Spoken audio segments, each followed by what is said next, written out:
Sejogo, palonado, beje polobo minado. Alors intono les gens et ogolo. Salut, voilà ici Ignace Don Mito et je vous invite à rester câblé sur la radio Afrique Santé. Votre santé, notre priorité. On lâche pas l'affaire, on est ensemble. Le journal Erwan Oliyide.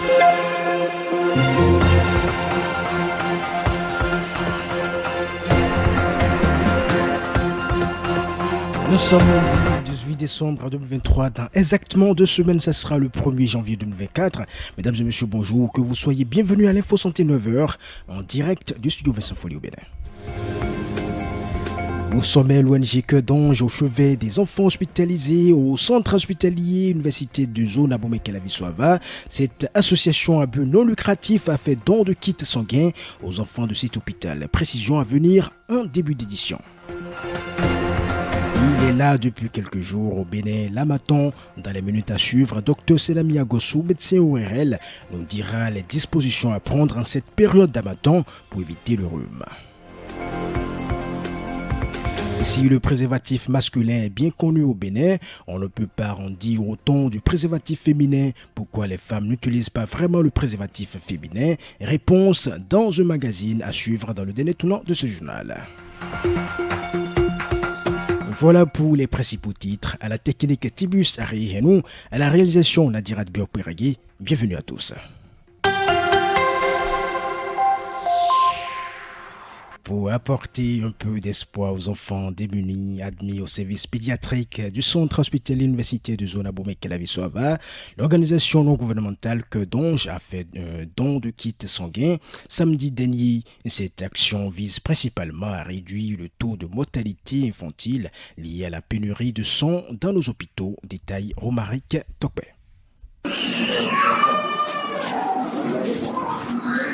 Nous sommes au service pédiatrique de centre hospitalier universitaire de zone d'Abomey-Calavi-Soava. Les pleurs des enfants sont ceux qu'on attend de mieux ici. Plusieurs parmi ces bouts de chaux sont hospitalisés pour raison d'amnésie sévère. Les parents font de leur mieux pour assumer les dépenses médicales de leurs enfants. Pour les soulager un tant soit peu, l'ONG Cœur d'Ange, avec l'appui de ses partenaires, vole au secours de ses parents à travers un don de kits sanguins. Lors de cette séance, le président de l'ONG Cœur d'Ange a fait parler son cœur, Lidel Kadi Dandino. Déjà, je suis agent de santé, puis j'ai eu à voir dans les services de pédiatrie qu'il y a de plus en plus ces genres de cas où les enfants anémiés, leurs parents sont souvent, ou beaucoup de parents sont souvent dans l'incapacité de souscrire à ces besoins-là. Ensuite, nous avons eu des retours de la part du chef service de la pédiatrie de l'hôpital de zone qui nous a sollicité afin d'avoir un regard bienveillant pour ces cas-là. C'est un sentiment de satisfaction. C'est vrai que c'est un objectif de 200 kits. Nous avons pu atteindre la moitié, donc sauver 100 enfants. En tant que partenaire de l'ONG Cœur d'Ange, le président de l'Alliance Club, le secrétaire du Rotary Club de Cotonou et la présidente des Lions Club de Cotonou partagent respectivement les mêmes sentiments après leur participation à cette première édition de don de kits sanguins. Nous avons trouvé très louable l'initiative, c'est pourquoi nous nous sommes associés avec nos moyens, comme un peu nos partenaires qui nous soutiennent aussi. Et nous avons comme ça décidé d'accompagner l'activité aussi. Quand on en fait un travail comme ça, on ne peut qu'être heureux. Heureux d'avoir contribué à sauver des vies, heureux d'avoir contribué à mettre du sourire sur la face des enfants et des parents qui souvent dans ces conditions sont dans tous leurs états. C'est toujours plaisant de sauver une vie. Aujourd'hui on en a sauvé presque 100, donc c'est bien. Au nom des bénéficiaires, la chef des affaires économiques de l'hôpital a exprimé sa gratitude à l'ONG. Elle a reconnu la justesse de ce geste de générosité. Victoire Aladjo Adunsa.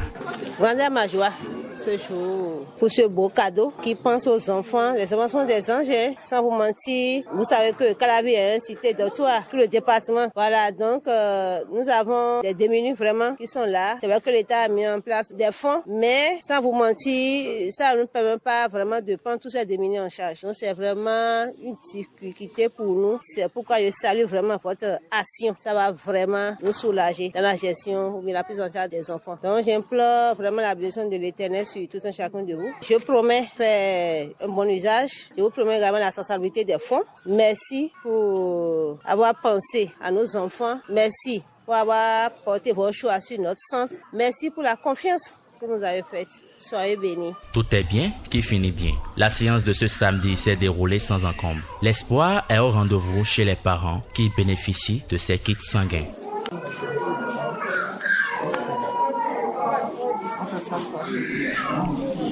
Et si vous venez de nous rejoindre, sachez que vous suivez le journal parlé en direct du studio Vincent Follet de Radio Afrique Santé, émettant d'Abomey Calavi au Bénin. Il est 9h passé de 6 minutes par ici. Au Bénin, surtout dans le septentrion, c'est le temps d'Hamaton, une période durant laquelle les cas de rhume, de rhinite ou de grippe sont fréquents. Et pour cause, le vent qui souffle en cette période de l'année est sec et transporte une importante quantité de poussière et de particules nocives, favorisant des épisodes de grippe. Plusieurs agents pathogènes et autres virus trouvent également en cette période de l'année un moyen de propagation parfait. Dr Senamia Gossou, médecin spécialiste en ORL et en chirurgie cervico-faciale renchérie. Les rhinites et les rhumes, en fait, ce groupe de mots désigne une même sorte de pathologie qui est liée à l'agression des cavités nasales. Mais avant d'aborder ce sujet, il faut d'abord que nous comprenions que les cavités aériennes sont des dispositifs avancés des voies respiratoires. On parle de voies aérodigestives supérieures. Donc, cette cavité est douée d'une structure qui lui permet, par le biais de sécrétion, de piéger les agresseurs et aussi de les éliminer en produisant plus de sécrétion et en permettant aux globules blancs que nous avons dans l'organisme de lutter contre ces microbes ou la poussière que nous inhalons. C'est là où nous en venons au fait qu'avec l'harmattan, le vent est sec. Et ce vent charrie beaucoup de poussière et de microbes. Ces microbes peuvent être pour la plupart des virus, c'est ce que nous observons le plus. Et cela va aboutir à la présence dans la cavité nasale d'agresseurs qui vont créer le rhume ou la rhinite. Cette rhinite-là va survenir sur une courte période de 5 à 10 jours. Elle peut être spontanément résolutive, c'est-à-dire que tout peut rentrer dans l'ordre, selon que le système de défense de la personne est aguerri ou pas.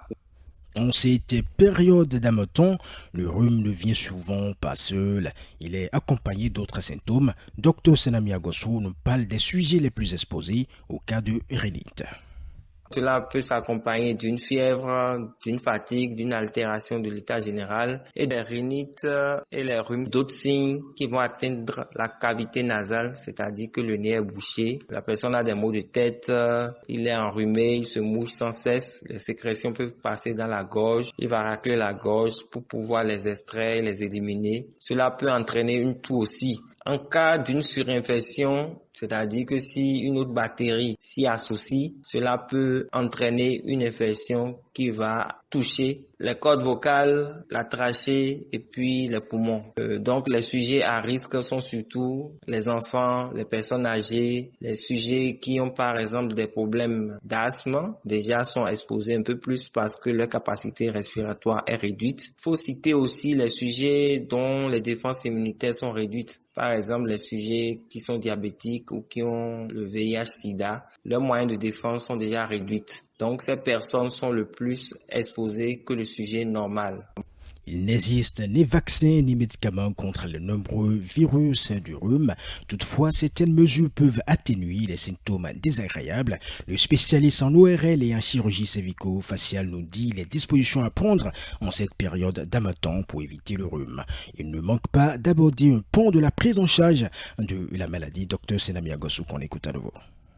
Je crois qu'une fois encore, nous avons la possibilité d'avoir recours à nos masques qu'on avait utilisés contre la Covid. Ça va réduire l'afflux de microbes ou de poussière dans nos narines et réduire l'incidence des infections du nez.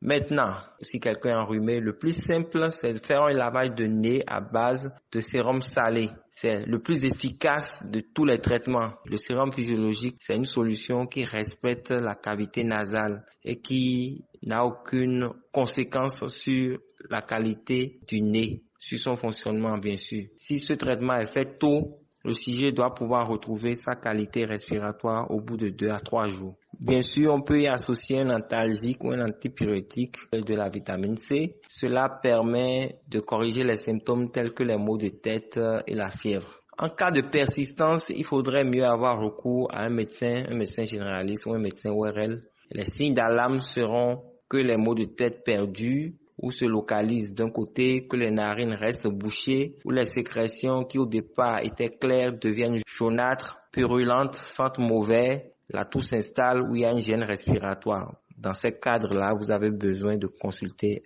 un médecin. Il faut dire que les virus qui sont responsables du rhume se transmettent aussi d'une personne à une autre, le plus souvent par les mains ou des objets contaminés.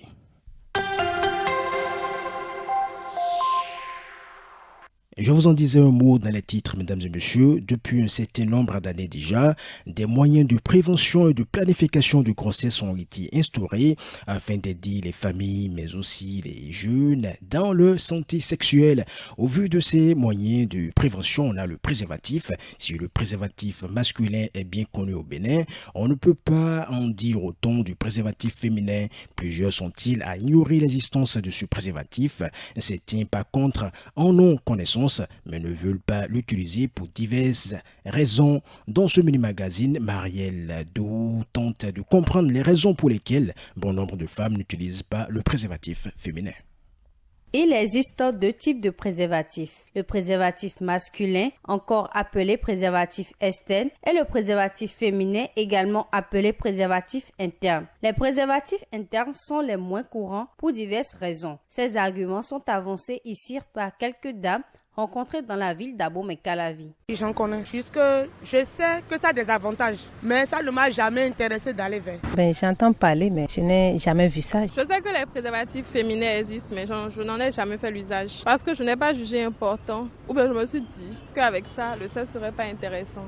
Comment expliquer le fait que cet objet soit quasi inexistant dans la société? Comment le reconnaître et quel est son mode d'emploi? Hortense Peigny, infirmière d'État, conseillère en santé et reproduction des adolescents et jeunes au sein du Centre Jeune Amour et Vie répond. Le préservatif féminin est une gaine souple qui comporte 2 anneaux aux extrémités. Son utilisation se fait par la femme. C'est la femme qui place le préservatif dans le vagin. Et pour le placer, il faut pincer l'anneau qui est à l'extrémité en forme de 8 et insérer dans le vagin. Je pourrais dire que les femmes n'arrivent pas à utiliser. Le taux est faible. C'est l'adoption qui fait que les femmes n'arrivent pas à utiliser. Beaucoup de femmes ne savent pas comment placer.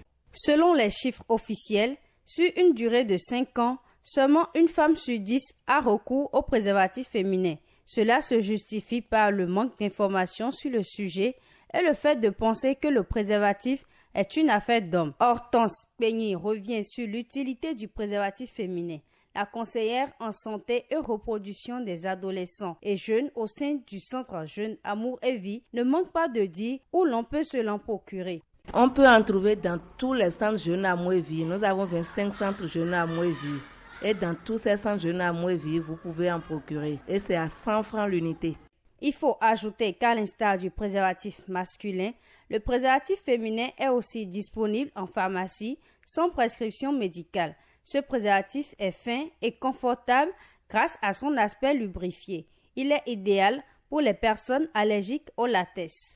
Fin de cette randonnée informative, mais les programmes se poursuivent sur notre site web www.radioafriquesanté.com, sur la chaîne YouTube Radio Afrique Santé et sur notre page Facebook Radio Afrique Santé. Merci de rester avec nous.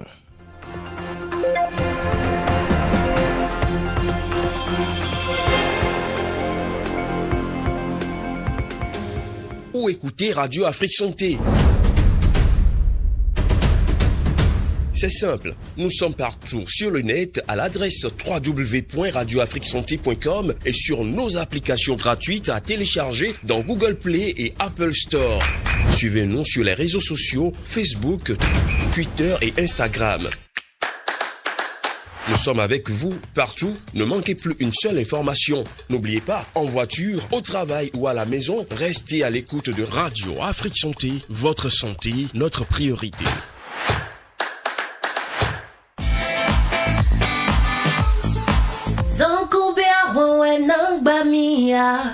Ma ouvi wanye, zankoube arwen nang bamia, midjo role dobo. Hello la team, c'est Fatih, votre Ahovi. Je vous invite à suivre La Clinique Décalée. Et ça, c'est sur Radio Afrique Santé. Bisous. Mouah.